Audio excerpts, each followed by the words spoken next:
নমস্কার।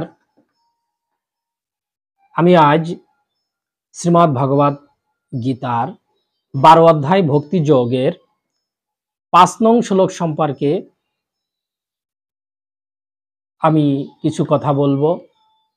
এখানে শ্রীমদ্ ভগবত গীতার যথাযথ শ্রীল প্রভুপাদ উনি এই 5 নম্বর শ্লোকের যে ব্যাখ্যাটা দিয়েছেন আমি আপনাদের সম্মুখে তুলে ধরছি।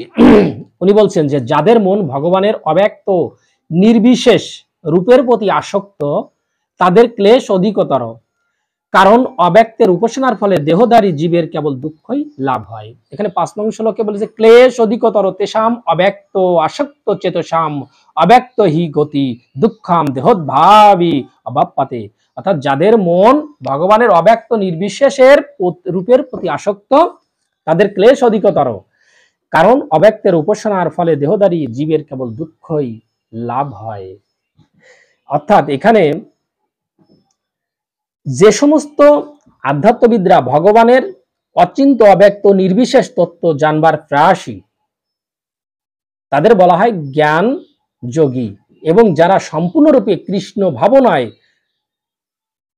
ভাবিত হয়ে শ্রী ভক্তিযুক্ত চিত্তে ভগবানের সেবা করে তাদের বলা হয় ভক্তি যোগী। অর্থাৎ আমরা এখানে দেখতে পাই যে ভগবানের অচিন্ত অব্যক্ত ও নির্বিশেষ তথ্যের উপরে যাদের জ্ঞান অর্জন করতে যাচ্ছে তারা জ্ঞানযোগী, আর সম্পূর্ণ কৃষ্ণ ভাবনায় মগ্ন অর্থাৎ কৃষ্ণ ধ্যানে একনিষ্ঠ হয়ে যারা ভগবানকে পাওয়ার ইচ্ছা করে তাদের ভক্তিযোগ বলা হয়। এখানে জ্ঞানযোগ ও ভক্তিযোগের মধ্যে যে পার্থক্য তা স্পষ্টভাবে ব্যক্ত করা হয়েছে। এখানে বলা হয়েছে যারা যারা জ্ঞান যোগের পন্থা যদিও পরিণামে একই লক্ষ্য কি মানে ভক্তিযোগ এবং জ্ঞান যোগ দুটির লক্ষ্য কিন্তু একই, কিন্তু এখানে ভক্তিযোগের কথা বলা হয়েছে যে ক্লেশ অধিকতর। এখানে একটি স্থূল মানে এখানে যে একটা সুন্দর একটা উদাহরণ, যেমন রাস্তার পাশে আমরা ডাক বক্স দেখতে পাই এবং সেই বাক্সে আমরা যদি চিঠিপত্র ফেলি তাহলে সেগুলি স্বাভাবিকভাবে তাদের গন্তব্যস্থলে অনায়াসে পৌঁছে যাবে, কিন্তু যে কোনো একটি পুরনো বাক্স অথবা যেখানে ডাক বাক্স অনুরূপ কোনো কিছু রাখা আছে সেখানে যদি আমরা কোনো চিঠি রাখি আমরা নিশ্চিত যে সেটা নির্দিষ্ট স্থানে পৌঁছাবে না। এখানে বলা হচ্ছে যে আমার উদ্দেশ্যটা আমি কোথায় যাব এবং আমার সেই পথটা আমার সঠিক আছে কিনা সেটা আগে আমাকে জানতে হবে।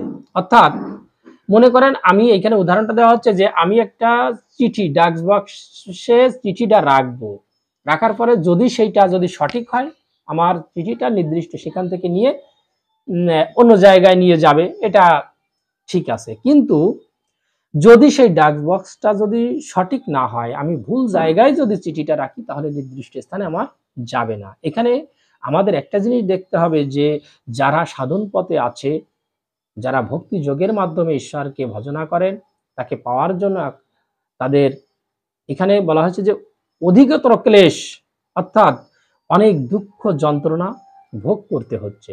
কিন্তু আমরা যে যাই বলি না কেন ভালো কাজ করতে গেলে ভালো কিছু করতে গেলে তাকে দুঃখ সহ্য করতে হবে, তাকে ধৈর্য ধরতে হবে, তাকে সংকল্প করতে হবে, নতুবা কিন্তু আমাদের সেখানে পৌঁছানো সম্ভব না।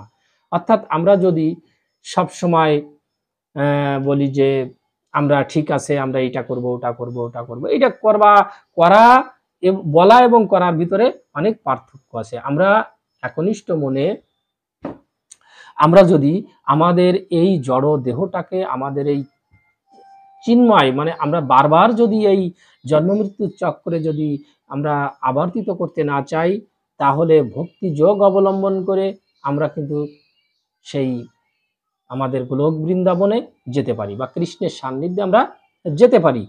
তাহলে দেখা যাচ্ছে যে এখানে যে ভক্তের পক্ষে সরাসরিভাবে অনতিবিলম্বে ভগবানের সান্নিধ্যে লাভ করতে কোনো অসুবিধা হয় না। কখন? যখন আমরা তার নির্দেশিত পথ অনুসারে আমরা এগোবো এবং আমাদের যে বৈদিক যে